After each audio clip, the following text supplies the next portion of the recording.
দাউদ Kim ছিলেন Korean একজন বিখ্যাত পপ তারকা। 2019 সালে ইসলাম গ্রহণের পর যে কিম থেকে হলেন দাউদ কিম। সকল বাধা কাটিয়ে এবার মসজিদ নির্মাণ করলেন দাউদ কিম। এর আগেও একবার চেষ্টা করেছিলেন মসজিদ নির্মাণের, কিন্তু বাধাপ্রাপ্ত হয়েছিলেন। এবার সকল বাধা কাটিয়ে দক্ষিণ কোরিয়ার ইনচিওনে স্বপ্নের সেই মসজিদ নির্মাণে সফল হন তিনি। মসজিদ নির্মাণ শেষে এক হৃদয়স্পর্শী পোস্টে দাউদ কিম জানান, আলহামদুলিল্লাহ, অবশেষে আমি এটি করতে পেরেছি। আপনাদের সহায়তায় আমি আল্লাহর ঘর বানিয়েছি। আমি জানি এটা নিয়ে অনেক মানুষ উদ্বিগ্ন, কিন্তু আমি আমার স্বপ্ন পূরণে কখনো হাল ছাড়িনি। ধন্যবাদ। দাউদ কিম ছিলেন একজন কোরিয়ান পপ তারকা ও ইউটিউব কন্টেন্ট ক্রিয়েটর।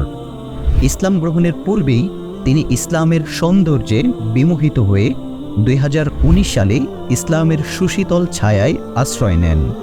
ইসলাম গ্রহণের পর বর্তমানে তার ইউটিউব অনুরাগী প্রায় 5.76 মিলিয়ন।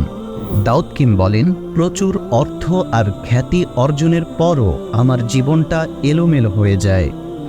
ভেবেছিলাম আমি সবচেয়ে দুর্ভাগা ব্যক্তি।